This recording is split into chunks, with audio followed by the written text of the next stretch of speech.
20 h sur la télévision Futur Média. Bonsoir à toutes et à tous. Bienvenue à cette principale édition. Les titres, c'est tout de suite.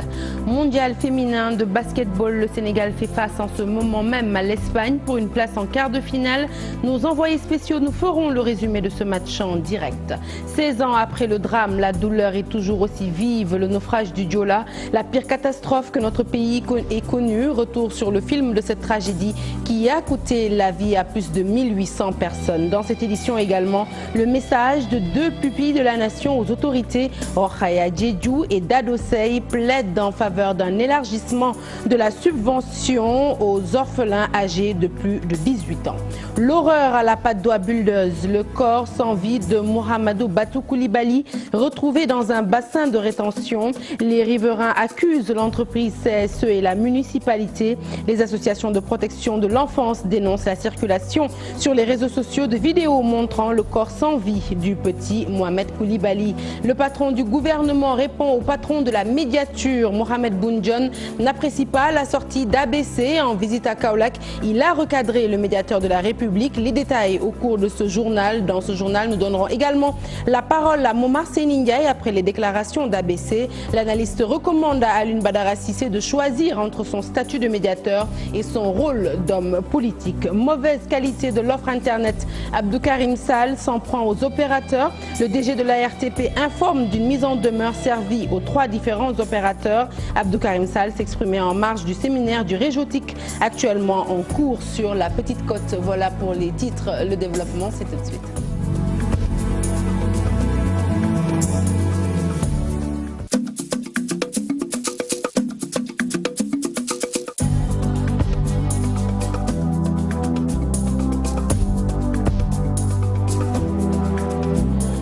Bonsoir à tous. 1863 morts selon des chiffres officiels. Le naufrage du Joola, l'une des plus grandes catastrophes maritimes que le monde ait connues. 16 ans après, la douleur est toujours aussi vive. Retour sur le film du drame avec Mamadou Bipa Sissoko. Vendredi 27 septembre 2002, une foule est présente sur le port de Dakar en attente du bateau le Joola. Retard, pas assez pour inquiéter cette foule qui se dit que peut-être c'est juste une panne, comme le bateau, vieux de 12 ans, on subit souvent. Cette idée laisse place à un abattement lorsque la rumeur se propage. Le Joola a chaviré. L'annonce est macabre, mais personne ne pouvait s'imaginer l'ampleur du drame qui s'est produit loin de là, au large des côtes gambiennes. Le jeudi 26 septembre, jour du naufrage, le bateau quitte Ziguinchor pour allier Dakar avec un poids de fret bien plus que celui fixé par les normes de sécurité. Quelques semaines auparavant, le bateau avait subi quelques réflexions suite à une panne de moteur qui l'avait immobilisé pendant 1 an. Le Joola emmène avec lui 2000 personnes qui se laissent bercer par les flots de l'océan Atlantique. Il est 22 h et le Joola fera sa dernière communication radio avant de se taire à jamais. 23 h, un orage se lève. Passagers et membres d'équipage sur le quai de bateau tangue, les vents forts font basculer le bateau qui se renverse. L'eau s'engouffre dans les hublots. Un seul radeau parviendra à recueillir une vingtaine de personnes. Les autres essaient de grimper sur la coque du navire, en attendant les sauvetages. À 7 h, les premiers sur les lieux sont des pêcheurs. Ils recueillent les survivants. La Marine nationale, elle, sera présente sur les lieux environ 10 heures plus tard.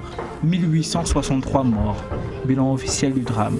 Seulement 64 personnes auront survécu. 600 corps seront retrouvés. Les autres, eux, reposent à jamais au fond de l'océan depuis maintenant 16 ans. Et puis 16 ans après cette tragédie qui a coûté la vie à des milliers de Sénégalais, la rédaction a retrouvé 2 orphelines. Rokhaya Diédhiou, Dado Seye sont leurs noms. Elles ont toutes les 2 perdu leurs parents dans ce naufrage, déclaré pupille de la nation. Elles saluent le geste symbolique de l'État du Sénégal à leur égard, mais toutefois, elles recommandent que la subvention allouée aux orphelins soit élargie aux plus de 18 ans. Je vous propose de les écouter au micro d'Asmalik Diop. Il y a mon papa qui est décédé. Néanmoins, j'avais que 6 ans et depuis lors 16 ans après, on se rappelle toujours. J'ai 22 ans cette année. Je suis à l'université Gaston Berger en licence 1. Avec ça, on a pu régler notre situation éducative. J'ai pu continuer mes études jusqu'à l'université cette année-ci. Bon, je recevais 25 000 Mais maintenant, je suis majeure, j'ai plus de 18 ans. Donc on a coupé à partir de 18 ans. J'ai été considérée comme pupille de la nation. Cela nous a servi dans un côté parce que ça nous a servi de faire des dépenses par rapport à nos études. Personnellement, ils m'ont aidé à subir une opération qui était très difficile. Mais par la grâce de Dieu, ils m'ont aidé et j'ai fait cette opération et ça a réussi aussi. Plus de considération au niveau des orphelins du Diola parce on ne peut pas prendre en charge un orphelin depuis le bas âge jusqu'à 18 ans et dire qu'on est ici, on est au Sénégal. Il y a des réalités. Au-delà de 18 ans, on a plus besoin de soutien parce qu'il y a la situation familiale aussi. Il y a la maman qui est là, qu'elle se bat chaque jour. Et on a besoin de soutien après ces 18 ans-là pour mieux continuer nos études supérieures. À l'État de soutenir les orphelins majeurs. Parce que ce sont les orphelins majeurs qui peuvent soutenir leur petit soeur ou leur petit frère. Donc il faut d'abord soutenir les orphelins majeurs, les insérant dans les milieux professionnels. La commémoration du 6e anniversaire du naufrage du Joola a été présidée aujourd'hui, ce matin, à Ziguinchor par le ministre des Forces armées, Maître Augustin Tine, a rappelé dans son allocution les textes ayant permis la prise en charge par l'État des pupilles de la nation. Du côté des familles des victimes, on souhaite le caractère rétroactif de ces textes dans leur application. Et puis la douleur était également vive du côté de la Patte d'Oie Buldeuse où après la découverte macabre plutôt d'un enfant de 8 ans dans un bassin de rétention. Son nom, Mahamadou Batou Koulibaly. Sa mort a engendré la colère des riverains qui déplorent la présence du bassin et accusent l'entreprise CSE mais aussi la municipalité. Fatoumata Touré. C'est anormal, nous sacrifier. Plus de 100 000 personnes. Ce bassin a été le théâtre hier de l'histoire tragique du petit Mahamadou Batou Koulibaly. Au lendemain du drame, le lieu change complètement de visage, mais la tristesse et la consternation demeurent dans le quartier et les populations très choquées. C'est vers 13 h que nous avons appris que le petit Mohamed Koulibaly est tombé dans le bassin. Il était trop tard à notre arrivée, puisqu'il était déjà mort. La faute incombe à la CSE. Elle ne savait même pas que l'enfant était dans le trou. C'est vraiment déplorable. Ces gens ne respectent rien du tout. Ils n'ont même pas pris la peine de faire des barrières autour du bassin. Vous savez que les enfants n'ont pas donc suffisamment d'air de jeu à Dakar. Donc, ces terrains-là doivent également servir d'air de jeu aux enfants. Et maintenant, une fois que ces travaux sont faits, donc le minimum qu'il y ait donc des mesures d'accompagnement, de sécurité. Suite à cet incident fatal au petit Mohamed, les populations engagent la responsabilité de leur municipalité. La mairie devrait superviser les travaux, essayer aussi de voir si les normes sécuritaires ont été respectées. Mais rien de cela n'a été fait, donc la responsabilité incombe à la municipalité. Devant l'absence de sécurité autour du bassin en question, la population réclame justice. C'est évident, nous réclamons justice. Une tragédie de cette nature doit être punie. Donc les autorités prennent leurs responsabilités. La CSE n'a pas le droit de creuser des trous sans mettre des barrières de sécurité.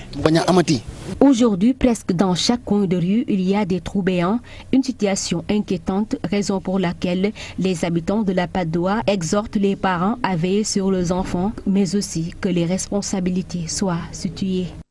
Et puis précision, nos équipes ont tenté de joindre la municipalité en vain. Nos antennes leur restent en tout cas ouvertes pour un droit de réponse.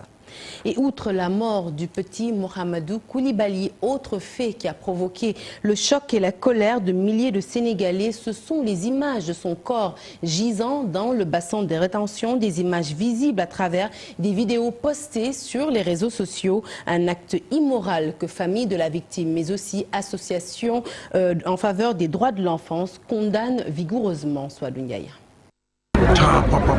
C'est pas normal. La vidéo a fait le tour des réseaux sociaux au Sénégal. Un choc de plus pour la famille éplorée. Cette manie à filmer toutes les scènes et à la diffuser prend de plus en plus de l'ampleur. J'étais complètement abattu parce que l'enfant en question, c'est qui? Pour notre cas, c'est pratiquement mon enfant. Il est très proche. Le voir complètement inanimé, c'est choquant. on ne peut pas avoir plus de ressentiment que d'être choqué. Malheureusement pour la presse en ligne et une certaine type de presse qui est plus pressée pour diffuser telle ou telle image, pour faire passer ça comme scoop, ce n'est pas de l'information. Au contraire, ça heurte. Un fait pas nouveau. La vidéo de l'enfant hier était là. Il y a eu aussi à un certain moment le cas de la fille Selbé Diouf qui a été violée en son temps, qui a eu beaucoup de conséquences sur la famille de l'enfant, parce que les gens en ont parlé, la presse en a parlé tout le temps, aussi bien la presse écrite, et c'était en première page sur les journaux et tout. Vous voyez ce que ça peut faire pour une famille. Ça ne doit pas pouvoir continuer dans nos pays, parce qu'on doit arrêter la publication de certaines choses qui portent atteinte à la personnalité des personnes. Pourtant, le droit à l'image est fondamental chez une personne. Un enfant de 0 à 18 ans est protégé par la loi au Sénégal. Les vidéos qui sont publiées, les images des personnes qui sont publiées à travers les médias, à plus forte raison d'un enfant qui est un innocent. Donc je pense que déjà, quelqu'un ne peut pas avoir déjà des soucis. On y amène plus, en plus à chaque fois que la personne regarde l'image de cet enfant qui est décédé à travers un bassin non protégé, voilà ce que ça peut faire pour le parent et la famille. Ça rappelle tout le temps cette douleur qu'ils ont eue. Donc, ce n'est pas une bonne chose. Diffuser des vidéos à caractère grave devient de plus en plus banal. Pourtant, les conséquences peuvent être fâcheuses, comme entre autres l'arrêt de l'auteur. Parlons justice à présent. Renvoi du procès de Barthélémy Dias au 7 novembre prochain. Le maire de Mermoz-Sacré-Cœur est poursuivi pour outrage à magistrat. Mais ses conseils ont bon espoir que leur client va se sortir d'affaire. Leur client qui a donc déjà purgé sa peine va recouvrer la liberté. Néanmoins, une autre bataille judiciaire attend Barthélémy Dias. C'est en rapport avec l'affaire Ndiaga Diouf. Je vous propose d'écouter son avocat, Maître El Hadji Diouf, au micro d'Alioune Gueye. Le procès a été renvoyé au 7 novembre parce qu'il s'agit d'une affaire nouvelle et parce que Barthélémy Dias a purgé l'intégralité des 6 mois d'emprisonnement. Il ne lui reste que 4 jours. Mais malgré tout, nous avons été surpris par le parquet général qui a demandé qu'on retienne l'affaire, ce qui est quand même un peu insolite, une affaire nouvelle, et surtout qui n'a pas été programmée dans les 6 mois. Il va sortir dans 4 jours, Inch'Allah Rabbi. C'est renvoyé au 7 novembre. Il a déjà fait 6 mois moins 4 jours. Et Inch'Allah Rabbi, Barthélémy Dias sera dehors dans 4 jours. Maintenant, il y a une autre affaire qui a été enrôlée. L'affaire Ndiaga Diouf, qui ne concerne pas Barthélémy Dias. Parce que M. Dias n'a reçu aucune citation, aucune convocation.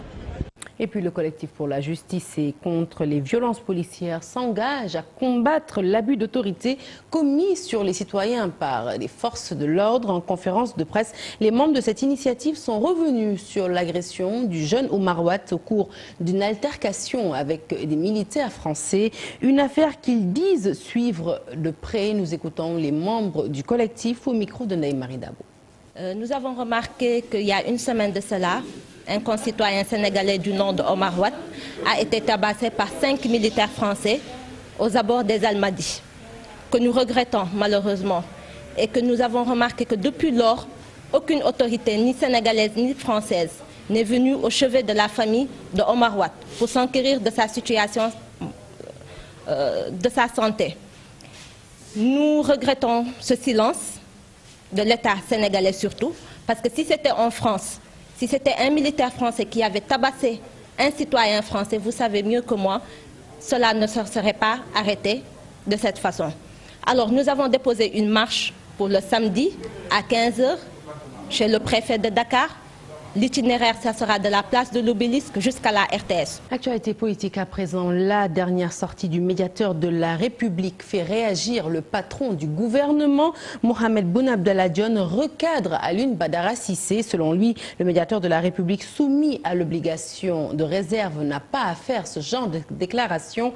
Et ce, d'autant plus qu'il a tort, selon lui, lorsqu'il sous-estime les réalisations du régime en place en général et notamment dans la zone du Ferlo où l'État a beaucoup fait, selon Mohamed Boun Abdallah Dionne, que je vous propose d'écouter au micro de notre correspondant à Kaolack, Ibrahima Diamé. Je voudrais saisir cette occasion pour faire une mise au point solennelle en ma qualité de chef du gouvernement au médiateur de la République. Vous l'avez entendu hier, demander aux autorités de ce pays de venir secourir ce qu'il appelle des Sénégalais à part dans le Fouta, dans le Ferlo. Je dis, monsieur le médiateur, vous avez tort. Vous n'avez pas raison, monsieur le médiateur. Sur la forme, sur le fond, sur le contenu. Parce que le médiateur de la République, créé par une loi ordinaire, n'est pas l'Assemblée nationale. Il ne peut s'arroger des fonctions de contrôle des politiques publiques. Ce n'est pas votre rôle, monsieur le médiateur. Et je disais que le médiateur a tort parce que il n'est pas l'Assemblée nationale qui a l'exclusivité du contrôle des politiques publiques. Il a enfin tort parce qu'il n'est pas le chef de l'État pour en appeler à l'élaboration de nouvelles politiques. Au total, je voudrais appeler à plus, j'allais dire, de rigueur dans la démarche. Et que chacun, le gouvernement n'acceptera pas d'aucune institution ou autorité que ses pouvoirs et ses prérogatives soient malmenés. Je vais être clair avec le médiateur, nous ne l'accepterons pas. Et nous restons avec cette affaire. Momar Seyni Ndiaye, journaliste, pense qu'ABC est dans un mélange de genres, coincé qu'il est entre sa fonction de médiateur et son rôle d'homme politique. Toutefois, selon l'analyste politique, sa dernière sortie traduit un malaise profond au sein du parti qui est l'APR. Il revient à ABC de faire ce choix de laver son linge sale en famille ou tout simplement de quitter le parti. Mame Biram Diouf. Ça n'est assez, trop c'est trop, semble dire le Premier ministre. Mohamed Boun Abdallah Dionne recadre le médiateur de la République qui trouve alarmante la situation du monde rural dans le Ferlo. Pour Momar Seyni Ndiaye, le Premier ministre a tout à fait raison de réagir ainsi. Quand on appartient à une structure, un parti politique, s'il se pose des problèmes, ou en tout cas si on a le besoin, on sent le besoin d'exprimer des opinions, je pense qu'on doit pouvoir trouver à l'intérieur de ce parti une occasion pour les exprimer. Sauf si vous en êtes délibérément empêché. On ne peut pas mélanger et mixer en tous les cas les préoccupations d'ordre privé qui sont celles d'un parti politique et la posture, la position de médiateur de la République qui appelle une certaine forme d'équidistance. Ce qui, à mon avis, n'a pas été très respecté par les médiateurs de la République. À Maître Alioune Badara Cissé donc de prendre ses responsabilités. Quand on n'est pas à l'aise dans une structure, on prend ses responsabilités. Vous faites à l'époque ce que Moustapha Niasse a fait, ce que Djiboka a fait et ce que peut-être Macky Sall a fait aussi en 2009. En ayant le profil de médiateur de la République, signifie-t-il qu'il était l'homme qu'il faut à ce poste? Je ne pense pas que nommer Alioune Badara Cissé à la tête de la médiature soit en soi une erreur. Non, bien au contraire. Il a le profil du poste, il a la stature, il a les connaissances. C'est un homme extrêmement intelligent, très cultivé, qui est très au fait des questions de droit et qui aurait pu très bien, s'il avait eu une culture administrative, ce qui à mon avis ne me paraît pas évident. Je pense que le problème pour Alioune Badara Cissé, c'est qu'il n'a pas une très grande culture de l'administration. Le médiateur de la République, Maître Alioune Badara Cissé, est-il bien ou mal parti par ses observations sur les politiques publiques quant à son avenir politique avec ou sans l'APR?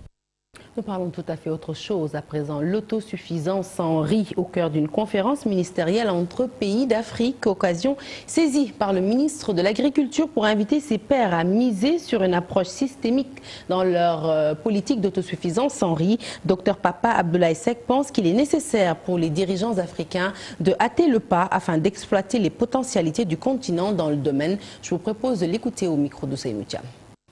Quand on parle de riz dans notre continent, il y a une évidence de plus en plus acceptée. Cette évidence consiste à dire que le continent africain renferme d'innombrables potentialités. Ces potentialités, exploitées de façon optimale, doivent nous permettre, nous Africains, de pouvoir nous nourrir et de nourrir le reste du monde. Les politiques d'autosuffisance doivent nécessairement reposer sur une approche systémique. Parce que c'est grâce à ces approches systémiques qu'on pourra effectivement faire émerger des systèmes d'innovation ou écologie de l'innovation, et c'est cela qui va permettre d'optimiser les interventions des différents acteurs au niveau des chaînes de valeur. Les approches fractionnées ne permettent pas de régler la question rizicole en Afrique. Puis, bonne nouvelle pour les paysans, des perspectives de bonnes récoltes malgré un hivernage tardif dans plusieurs villages du département de Thiès. Ce changement de décor avec la reprise des averses, l'arachide, le mil arrive à maturité au grand bonheur des populations. Charanta Diop, c'est la tire. De Nder Wolof en passant par Gadedias et Kertiar dans ces villages de la commune de Mérina Dakar, les semis se portent très bien et le niébé arrive à maturité. La récolte est imminente. Dans ces localités, l'espoir renaît, le décor a changé, il pleut beaucoup. Et nous espérons récolter beaucoup d'arachides et de mil. Déjà, le niébé se consomme. Le village de Mbabatal, comme dans plusieurs localités du pays, a aussi connu une longue pause pluviométrique, mais avec les dernières averses, l'espoir renaît.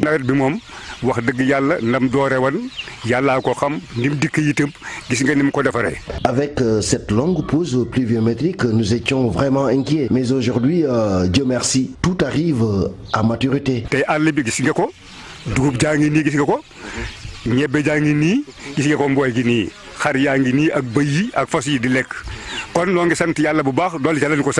il y a des perspectives de bonnes récoltes dans tout le Cayor qui sourit en attendant la fin de l'hivernage. Et puis venu présider l'ouverture du séminaire du Réjotique, le directeur général de l'ARTP s'est exprimé sur l'offre Internet au Sénégal et selon Abdoukarim Sall, le service Internet sur l'ensemble du territoire est de mauvaise qualité, avant de préciser que l'autorité de régulation a servi une mise en demeure aux 3 différents opérateurs afin qu'ils puissent améliorer leurs offres sous peine d'une sanction. Je vous propose de l'écouter au micro d'Ibou Diouf. L'idée est de regrouper ces professionnels des médias, échanger sur toutes les questions que régule la RTP. Une initiative d'Iréjotique qui vise à mieux outiller ces journalistes et autres communicants. Professionnels de l'information, des médias, de renouveler leurs compétences, d'être mieux outillés pour pouvoir véritablement aborder ces questions sur le fond dans le traitement de l'actualité. Donc je pense que les réseaux de journalistes spécialisés en technologie de l'information et de la communication a saisi l'occasion pour solliciter des autorités en fonds numériques. Un secteur va vite. Quand un secteur... Nous constatons qu'il y a des difficultés pour les consommateurs à avoir la qualité de service correcte qui devait être rendue à ces usagers-là. Maintenant, en tant qu'autorité de régulation, nous avons échangé avec l'ensemble des opérateurs. Et d'ailleurs, nous avons servi des mises en demeure à tous les 3 opérateurs. Et je pense que ces mises en demeure sont visibles sur le site de la RTP. Si ça nécessite des sanctions, parce que l'autorité ne peut faire que sanctionner des manquements par rapport à un cahier de charge qu'un opérateur titulaire de licence a signé. Donc s'il y a des manquements par rapport au cahier de charge, l'autorité de régulation usera des moyens à sa disposition pour faire respecter le cahier de charge, les dispositions du cahier de charge. Et nous restons sur ce séminaire initié par le réseau des journalistes spécialisé en TIC, le Réjotique, qui a invité à une réflexion sur les secteurs régulés par l'Agence de régulation des télécommunications et des postes. Une bonne occasion pour discuter des questions et entrer à l'économie numérique dans les médias. Ce séminaire du Réjotique se tient à Sali dans la Petite Côte, compte rendu signé Ibou Diouf et Younous Diatta. L'idée est de regrouper ces professionnels des médias, échanger sur toutes les questions que régule la RTP. Une initiative d'Iréjotique qui vise à mieux outiller ces journalistes et autres communicants. Professionnels de l'information, des médias, de renouveler leurs compétences, d'être mieux outillés pour pouvoir véritablement aborder ces questions sur le fond dans le traitement de l'actualité.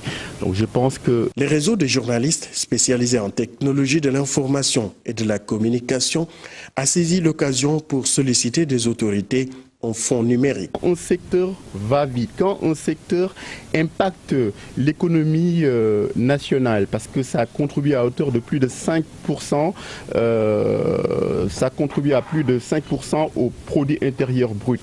Donc je pense que il faudra doter des médias qui traitent de ces questions-là d'un fonds. Un fonds numérique pour aider la presse à prendre en compte la dimension numérique dans les médias, une sollicitation bien perçue par les autorités de la RTP. Si on veut développer un secteur, il faut qu'on se donne les moyens de le faire. Les moyens de le faire, c'est aussi outiller ceux-là qui ont la charge de véhiculer ou de porter l'information auprès des utilisateurs. En partenariat avec la RTP, le Régiotique en est à sa 4e édition. La rencontre qui s'est tenue dans la Petite Côte a permis à ces journalistes férus d'éthique de discuter de tout ce qui a trait à l'économie numérique. Et puis zoom sur le village de Diadiam dans la commune de Diama, région de Saint-Louis. 47 ans après sa création, les populations de ce village s'approvisionnent toujours dans un fleuve et sont confrontées à plusieurs maladies à cause du forage qui est tombé en panne depuis 2007. Situé à plus de 30 km de la route nationale, il faut traverser une route impraticable pour se rendre à Diadiam. Ousseynou Diop et Abibsek, reportage.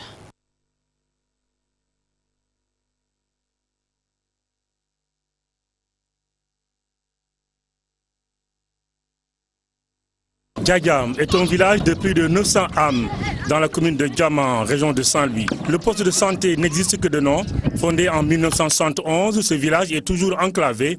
Les populations s'approvisionnent avec l'eau du fleuve depuis que le forage est en panne en 2007. Ici, les habitants souffrent et demandent l'aide de l'État sénégalais. Nous vivons dans le désarroi, dans le calvaire total.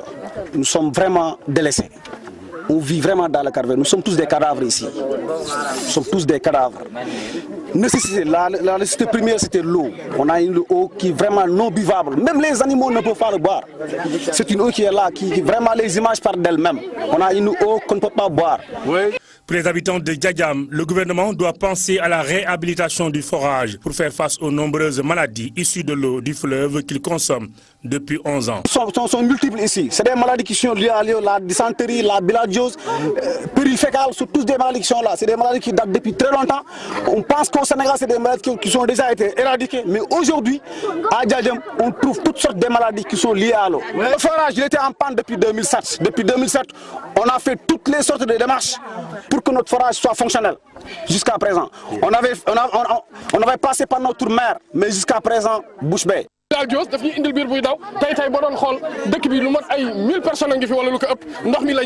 Pour aller dans ce village de plus de 47 ans, il faut passer d'abord par Souloul et Mundom barrage. Une traversée compliquée, la route est presque hors norme. Nos femmes, nos mamans, nos soeurs accouchent en plein air. On quitte notre village à 5 h du matin pour aller à ce district. Et on arrive vraiment presque à midi. Par moment, on accouche en pleine route. Il y a eu un moment, on a vu une urgence ici. On a fait appel à une ambulance, mais elle ne peut pas y accéder à cause de la route. En attendant, les populations de ce village de plus de 4 décennies tirent le diable par la queue et se contentent de l'eau du fleuve, source de vie, mais également de plusieurs maladies. Et faciliter la demande de visa pour la Chine, c'est le but du nouveau centre de visa pour la Chine au Sénégal. Ce centre vient d'ouvrir ses portes à Ouakam et à compter d'aujourd'hui, fini les demandes de visa auprès du consulat chinois. Écoutons à ce propos He Ping, il est conseiller de l'ambassade de Chine au micro de notre reporter Tidiane Cissé. Ça va faciliter la demande de visa. Oui, ici, les conditions de travail d'accueillir un meilleur. Le centre va faciliter la demande de visa. C'est pourquoi la rencontre de ce matin est importante. Parce que d'une part, ça prouve que la coopération entre la Chine et le Sénégal est en marche, mais également elle illustre la diplomatie de notre peuple, la Chine. Maintenant, les Sénégalais auront droit à un meilleur service pour leur demande de visa pour la Chine. Faciliter les demandeurs de visa pour la Chine. Et puis avant de clore cette édition, direction l'Espagne, Tenerife plus précisément, pour y rejoindre notre envoyé spécial Soda Cham. Soda, bonsoir. Bonsoir, Sarah. Alors, à 3 minutes de la fin du match, l'Espagne mène au score. C'est exact, l'Espagne mène au score par 59 à 45. Il nous reste 3 minutes, quelques secondes à jouer dans ce 4e quart-temps. Un match difficile pour les Lions du Sénégal, on va dire, puisque le Sénégal joue actuellement, tourne à 9. Bintou Diémé est sur le banc, Aminata Fall est sur le banc, et aussi Naïfat Ndiaye qui n'a pas été utilisé par le sélectionneur Chertar.